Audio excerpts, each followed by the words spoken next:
Hello there, welcome back to Big 10 80's 3. Yes, Scotty finally watched Police Academy, and I liked it. Okay, I liked it. Yeah, I always feel like these 80's classics, I feel so out of touch with these 80's classics. This is an 80's classic I have not seen before. I've seen a lot of 80's classics, but this one I had not seen before. Excuse me. Still trying to get rid of that cough. It's not as prevalent as before, but you know. I'm a Steve Guttenberg fan. You know, I like Steve Guttenberg. Three Men and a Baby. That's a classic film. That's a classic film. Three Men and a Baby. I'm going to have to do that one of these times for December. But yeah, there's a good film. I'm a fan of Casper's Spirit at the beginning, despite its continuity errors. He's good in that. You know? What was the phrase that he came up with? Oh, my Aunt Sally. That's what it was. Parent-teacher conference, my Aunt Sally. Yeah, that's it. So I'm a Guttenberg fan. I like when he was on Dancing with the Stars, too. He didn't win, I don't think, but yeah. So, and I knew G.W. Bailey from Mannequin, so he's in this as the lieutenant in charge of these guys, and yeah, so I finally get to see this classic film, and I liked it. Thanks for watching. I'm Scotty. No, I'm just kidding. Yeah. So, right away, this movie confuses me because it says that there is a new mayor of this mysteriously unnamed city, and even says in the thing, who has said that absolutely anyone can become a police officer if they should want to. Isn't that always the case? Right? Like, if Bulk and Skull can become police officers, anyone can become police officers. I'm like anyone can go to the academy and train, right? I don't know. For some reason, we need an excuse why all these weird people are in there. They're not weird. One of the guys' names is Leslie Barbara. Leslie Barbara. So you see people quitting their other jobs and joining in, all except for one, Officer Carrie Mahoney, played by Steve Guttenberg, who is a bit of a troublemaker, and he gives too much trouble, and he is told that he has to attend the police academy, for reasons, or he go to jail. But he gets there, and immediately he's trying everything he can to get kicked off the thing. But it turns out there's a period where they cannot get kicked off until the movie plot dictates that can happen. So that happens then. But at this point in the movie, he cannot get kicked off the force. But he's trying everything. He's being a pain in the ass. He's like the class clown type thing, This movie gave us Michael Winslow, the sound master himself, who would go on to be in Spaceballs the following year, 85 or 86, whichever year that came out. Yeah. The sweeps, the bleeps, and the creeps. The sweeps, boom, boom, the bleeps, and the creeps. Or whatever he does. That guy, yeah. Boom, boom. And he's good at sound effects. He makes like a gun sound effect, and he even makes it sound like they want people to Officer Carrie Mahoney to the captain's office. Mahoney to the captain's office. They make it sound like it's like how he makes it sound loud enough to be I don't know how he does. I don't know. And like I said, I mentioned Barbara. There's also get away from her. Gracie Law herself, Kim Cattrall. Look, I don't get Kim Cattrall. She's a great actress, but I don't get the appeal. People are like, oh, she's a pretty woman. Sure, she's a lovely woman, but it's one of those cases where by the time I was old enough to appreciate women, to be attracted to girls, she was my mother's age. So I don't know. It's always, I mean, no certain videos you could find on the internet that could do that. I'm just saying, it's always, it's one of those things. She's always been my mother's age. And so it's not like, it's one of those things. I said that in the big level. Like, I've previously reviewed movies Mannequin, Big Trouble in Little China. Yeah. And I liked Christy Swanson better in the sequel, even though she is also old enough to be my mother. I don't know, something about her, she's more attractive to me. I don't know why. She's not attracted to me, but she's more attractive to me personally. I'm attracted to her more than, I don't know. It was about Kim Cattrall. I don't know. Maybe it's because I do not like Sex in the City. Those are 4 stuck-up women from what I've seen in the clips. And I just don't care. Maybe that's what it is. I don't. I've seen bits and pieces of the edited for TV versions. You see reruns on like CW or TBS or something, and I'd see bits and pieces, and they're like, "No, this is not. The show's not for me." Maybe that's what it is. I don't know. I like G.W. Bailey as the lieutenant, who just has had enough of Mahoney's bullshit, but he knows he can't do anything, at least till a certain point. And then there's Hightower. A big black man. Part of my political incorrectness. But he is. That's what he is. There's even a scene where, towards the end of the film, where Mahoney is taking him out driving. Like, okay. Here's a nitpick. So, Hightower joined the police force. And they have it driving. You have to learn how to drive to be a police officer, I guess. You gotta know that.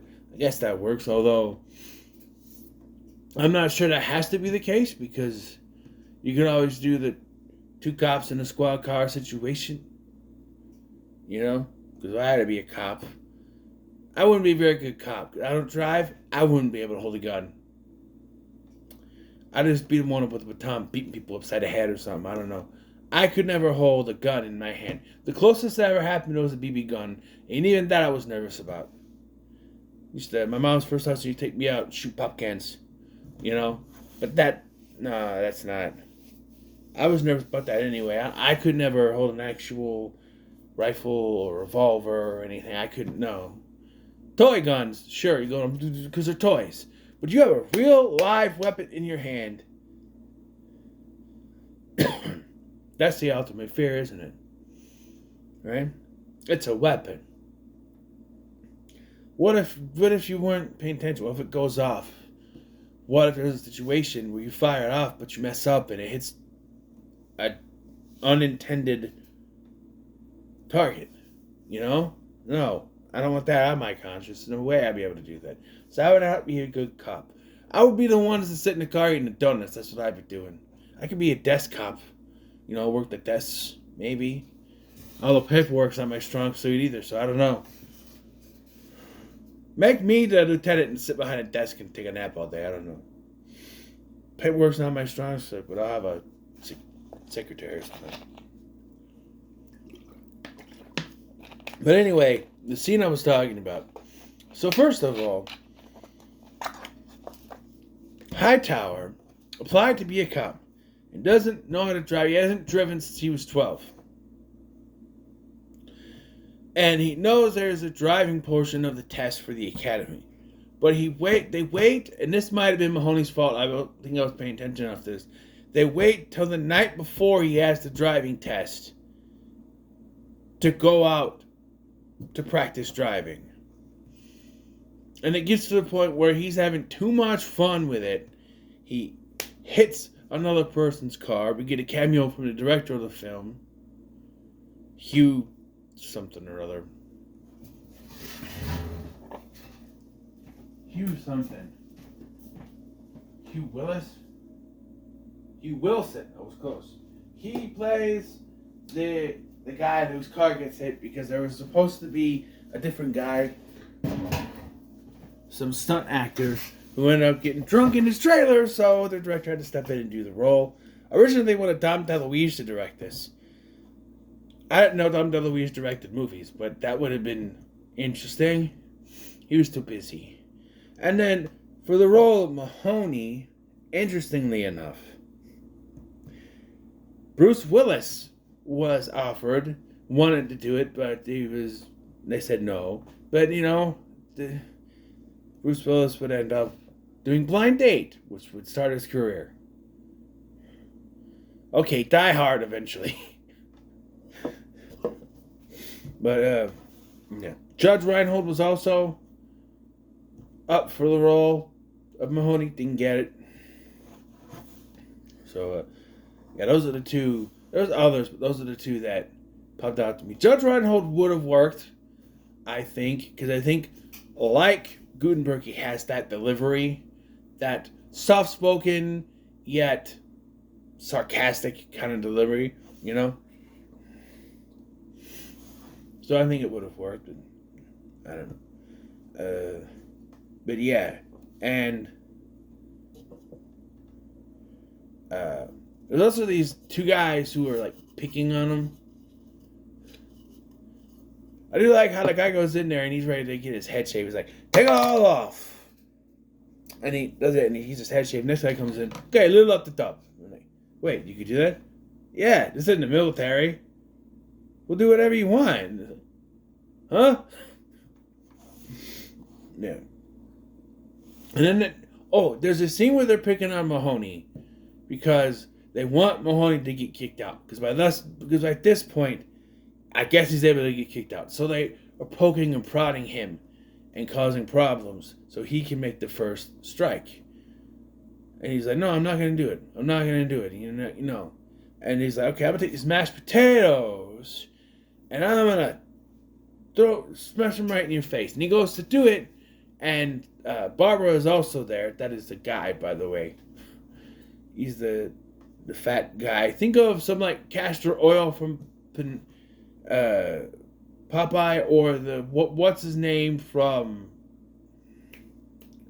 the fat guy from Animal House. You know what I mean? That kind of shaped guy. He hits one of the guys with his pan. And so, yeah, that causes a problem. And so, okay, who did it? And like, Barbara did it. No, you didn't do it. I did it. After not wanting to cause a problem. He's like, you did it? Are you sure? And right in front of the lieutenant, he's like, okay, which one of us do you want gone the most? And the guy's like, he did it. But I get the lieutenant also wants him gone. But like common sense would dictate, okay, obviously Barbara did do it, and they just want him out. But so he throws him out. Hightower's also thrown out for the driving thing. He destroys the driving car. So he was kicked out. And then the movie goes into the territory of, let's go off the rails. Because before we get to that though, I want to discuss the rating. So I'm watching this and I'm going, why is it rated R? There's no F-bombs. Not really. There's no F-bombs. There's a couple of racial slurs. One of those bully guys calls an African-American lady a word that ends with boo. That's all I'll say. I'm like, even I went, ooh.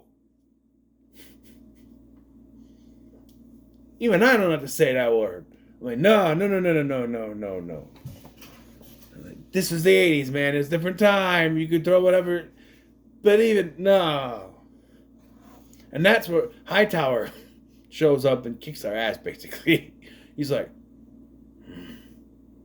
oh shit. Yeah, that could be one reason. There's also quick nudity. But this is 1984. You can put that at feature 13 in 1984. There's quick nudity going through looking through windows or whatever.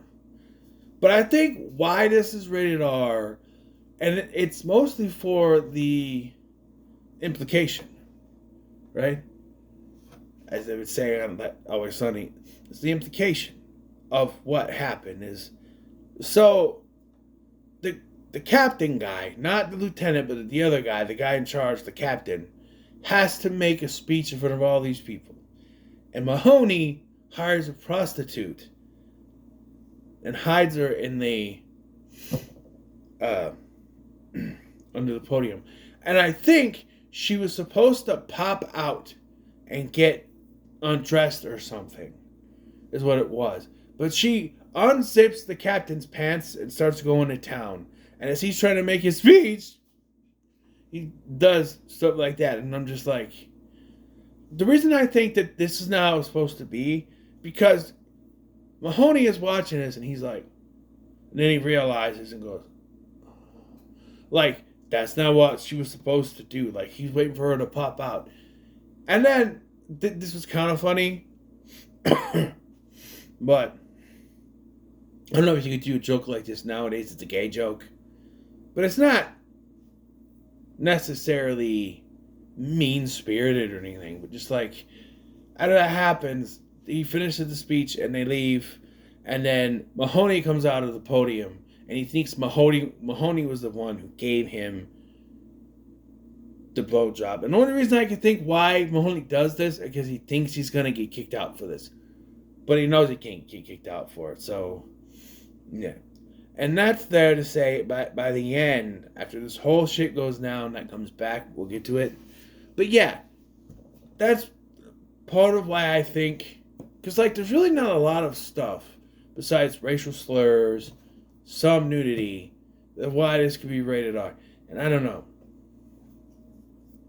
But there's a big riot in town. I don't know if I missed it, but like at the end it's implied that the two bully guys started it because the criminals have their guns, their revolvers. I don't know. But like it gets out of hand, and so they have to send the cadets out, not the other police officers they have, but the cadets, I guess they need more help, out to deal with it. Including Mahoney and Hightower, who are both not on the force, but they go out there too. And it leads to Mahoney trying to do something, but he gets, because he shows up, and he orders the other cadets to do this, this, this, and this. And then Gracie Law is also there, and he's like, follow me. And so he sees that one of the bad guys has the lieutenant. They're like, is that Harris up there? They're like, do I shoot? He's like, no. I haven't. Like the it's the captain. They're like, do I shoot? And he's like,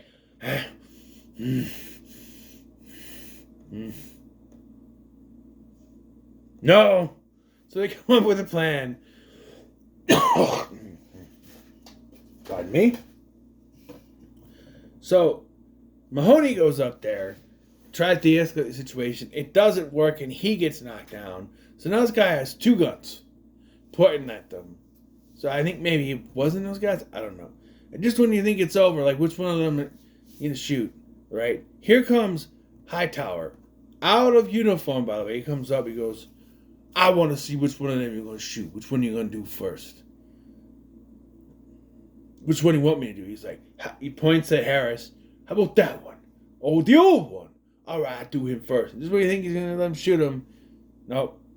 Hightower saves the day. Punching him, knocking him down. And I like how they're celebrating. And his Hightower's so fucking tall. They're like, hey. You're like, yeah. And then Harris gets lifted up. Yeah. You know. And we did it. And then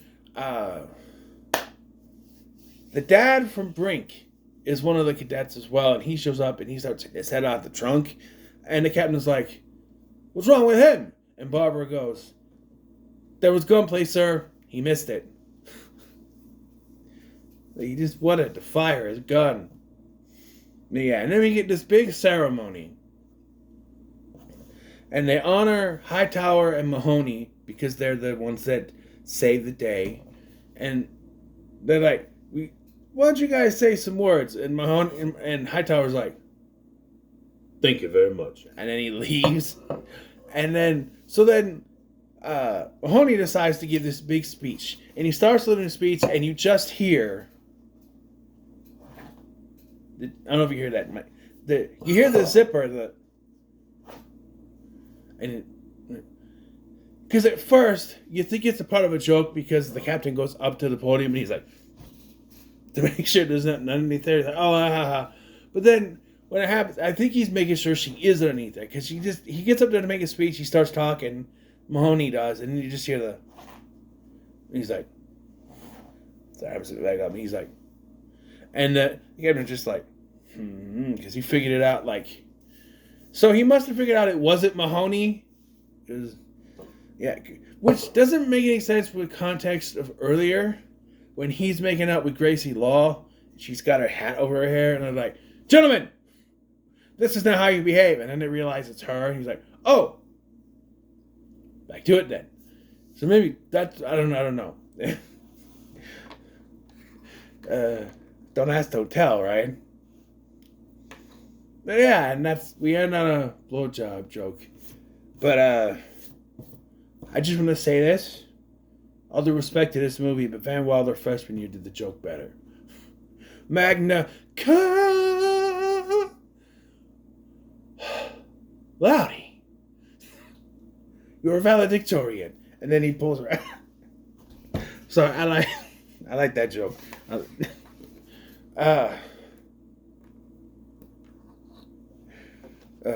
Yeah, I like this. I'll give it a pretty good. I purposely designed this with movies that I hadn't really seen before. Except for the last one, which is Gremlins. But all the other ones, I don't think... What do we have? We had Blind Date. I hadn't seen that. Three Amigos, I had seen maybe small clips. Maybe. Escape from New York, I hadn't seen. That I heard of. What is that? Oh, Last American Virgin. So no. You're just... For the most part, movies I hadn't seen and wanted to do. So, I don't remember what the first one was I did, but yeah, this is pretty good. So, what are your thoughts on Police Academy? In the comments below. Make sure to like, share, and subscribe.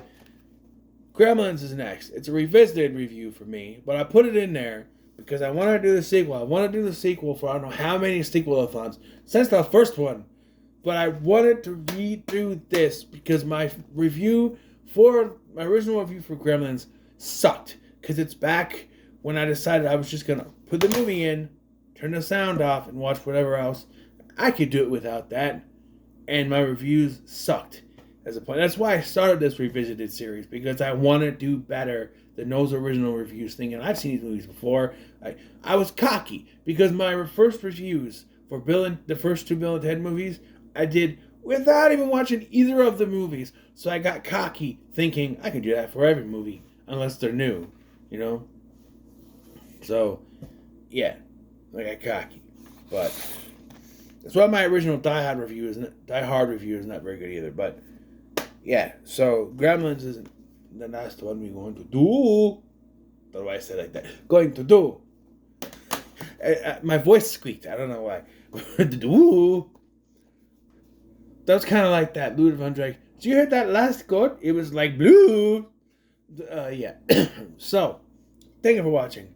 I'm Sky, and I'll see you in the next one.